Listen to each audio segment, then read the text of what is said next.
Oh, for sure.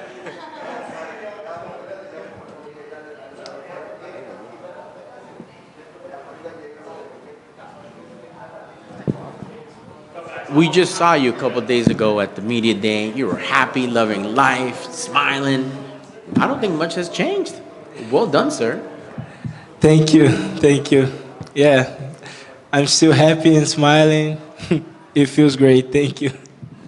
I know you just talked to some another legend who has done it, been there, as an example, and that was awesome that you tuned into that the Ultimate Fighter winner can potentially one day become a champion.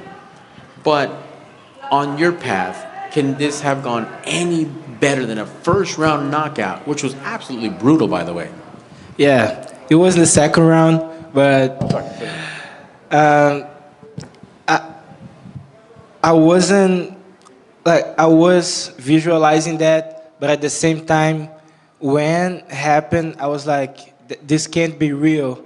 The way that it was, like him, like going face first, I was like, this can't be real. That's why I kept punching him because I didn't believe it. So right now, I'm kind of, I'm still thinking that's a dream, but at the same time, I'm trying to think, okay, this is it. You are the ultimate fighter, and one day you can be a champion. So yeah, that's what I'm thinking right now, and yeah, it's a dream come true. Awesome, man. And you're sorry about that. I got the rounding correct. I apologize. Walk me through that opening because that was just a picture perfect shot.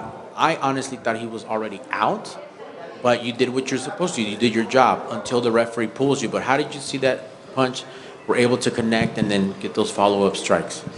So to be honest, I wasn't like trying to set up the left hook. I was just like I said in previous interviews, I'm gonna be me. I'm gonna just flow, just just let my strikes go and let's see. And I'm training a lot, all these things. So one of those things that I'm training could happen, and the left hook came, and I'm so happy when I hit him. I didn't believe it, first of all, because I'm not used to knock people out like that and I didn't know that I have this power. So that's why I kept punching him because it was unreal to me. When the referee came, stopped the fight, I was like, bro, this can't be real. So yeah, the game plan was be me, not be in in the fence, and knock him out. Absolutely. Um, awesome performance. You got the finish. But was there anything that your opponent brought to the table that surprised you? You're like, "Oh, okay, I got to make these adjustments, talk to my corner, give some instructions." So the only thing that surprised me that it was that he was trying to strike for me longer than I expected. I thought he would be like touch glove and go straight for a takedown, put me against the cage. But he was trying to strike with me, and that surprised me. But yeah, we saw what happened. You're in Vegas. Hopefully, you get to spend a couple days and enjoy and celebrate. What's the celebration like? What's the plans, or what do you do? I mean, you accomplished one of your biggest goals. How do you celebrate that in Las Vegas? Um, to be honest, I live here. It's been 3 years that I'm living here, and my celebration will be with my wife, be with my family, my friends, and I'm not gonna go back to Brazil yet to celebrate. But yeah, I'm gonna eat a lot. 3 months without eating hamburger pizza. It's bro, so sad. And now I'm gonna eat. So yeah, my celebration will be like that. Just stay home, call my mom, enjoy the moment, and go back to training. That's awesome, man. Don't put on too much weight because you know people are gonna want to see you real quick. How soon do you want to get back in here? Maybe one before the year ends. Yes, I wanna come back before December because my wife's pregnant and our baby is on the way to February. So I wanna do one more fight before that. And yeah, I'll try to not gain a lot of weight, but today I'm already 170 without forcing it. I was just hydrating, eating good food, and yeah, I'm a heavy guy for featherweight, but I have power. So yeah, that's it. Awesome. Well, congrats on the win. Welcome to the UFC, and good luck with everything with the baby, man. Thank you, thank you. Congrats on the win, Myron. I know you just won the Ultimate Fighter, but you obviously went out there, said you're going to be future champion of the UFC. So, how quickly do you want to see yourself amongst the ranks of the top 15 in the world? So, like I said before, I don't want to rush things. When I have to be in the top 15, it will happen naturally. I don't want to force it. I know I have a long way to go. So I just want to fight before the end of the year and then fight again, and yeah, top 15, top 10, top 5, but without rushing anything. And I know a lot of guys, when they prepare for fights, obviously they watch film of their opponent from afar, but you not only get to do that, but you're actually in the house with your opponent. You were on the same team training with them. So, I guess, how was that approach like compared to other fights you have prepared for? Yeah, it was something new because we trained together. So I knew that he was gonna try to put me against the cage and do some takedowns from like double under and things like that. So I was prepared for that. I didn't watch a lot of his fights because I did that in the past and like focus a lot on in my opponent didn't help me. So my focus on this fight was just be you, just try to be creative, let everything go and knock him out. So that was my focus. I was training for that and I was able to do it. Obviously, you're out here in Vegas, Extreme Couture, one of the best gyms in the world. You got Coach Nick, say work with a bunch of killers. What's the biggest difference you've noticed in your game as a MMA fighter since you came over here to Extreme Couture? So for the first time, I know what it's like train like a professional. In Brazil, I was doing sparring Monday to Friday and Saturday and Sunday. I was doing hard sparring every day. And here, uh, I know I learned how to train and I learned how to be professional. So train at Extreme with Coach Eric is great because every day is a lesson. And I'm still learning how to be professional. And yeah, every time you see me in the cage, you'll see a better version of me.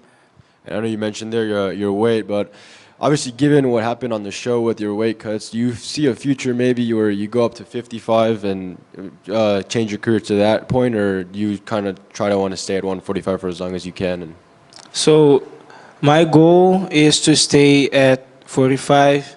Um, I know that I'm heavy, but right now I will finally be able to like live like a professional MMA fighter, like because I was for this fight I was working and training at the same time, and it's not easy to keep the diet like that because you are not training full time, so it's hard.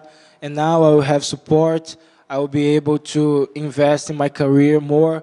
I will be able to learn about my body, how to manage my weight. So I think I'm going to stay at 45 forever, but we never know. Maybe like, I don't know, 10 years. I'm still young. Maybe I'll go up to 55, but my plan is stay 45 forever. for sure. And I'm not sure if you have a specific name you want for your debut, or maybe just someone down the line. Does a fight like a Dan Argueta rematch? I know you fought him on LFA a couple of years back. Is that something you'd like to get back? Because I know he goes up between 135 and 45. No, I don't want to fight him again. That was a lesson, and it's already in the past. I learned that I can't I can't fight at 35. It's too much for me. And 45 is already a lot for me, so 35 no. And then he taught me a lesson today. Like, we are not like super close friends, but we are friends. Sometimes we text each other. I asked him how it's like to be in the Ultimate Fighter because he was in the Ultimate Fighter, and he gave me good tips. So yeah, Dan's a great guy, and I take my loss against him just like a lesson. Last one for me. I think your performance might be deserving of a bonus tonight. So, I mean, if you win the bonus, what would you do? If I win my bonus, I'm gonna save it because my wife's pregnant. So I have to save it for the baby, and I'm gonna just, I don't know. I never thought that far.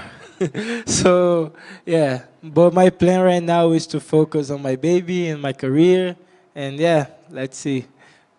How do you think winning this, The Ultimate Fighter, will change your life?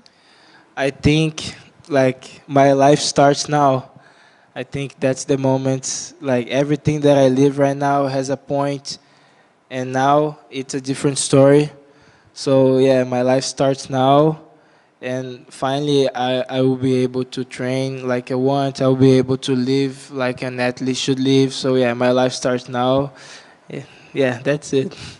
I was just wondering too, Dana wasn't here to present you guys the award. Was that disappointing at all that he wasn't able to be here for the finale?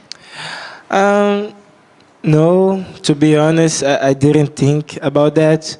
But after this KO, I know that he'll know who I am. So yeah. Who were some of your training partners this camp? Huh? Who were some of your training partners this camp? Um, well, a lot of guys from Extreme, but Nicolas Mota, he helped me a lot. Uh, we were training like literally every day together, and he was asking, what does your opponent do that I can do the same, things like that. So he was my main partner for this camp. You kind of already said, training at Extreme Couture for the first time, you feel like a professional athlete. So having Nicholas and having all your teammates really, boost you up, and having a head coach like Eric Nixick, like, do you see your future? It's a bright future, you would say. Yes, yes, I know that I have a bright future. Coach Eric, he's great. He has good vision. Extreme Couture, we have like killers, champions, guys with a lot of fights, a lot of experience. So being part of this team, working with Eric, working with guys like Nicolas, with fights in the UFC, it's great. And I know that working with them will be a good future for me. That's it. Thank you, guys.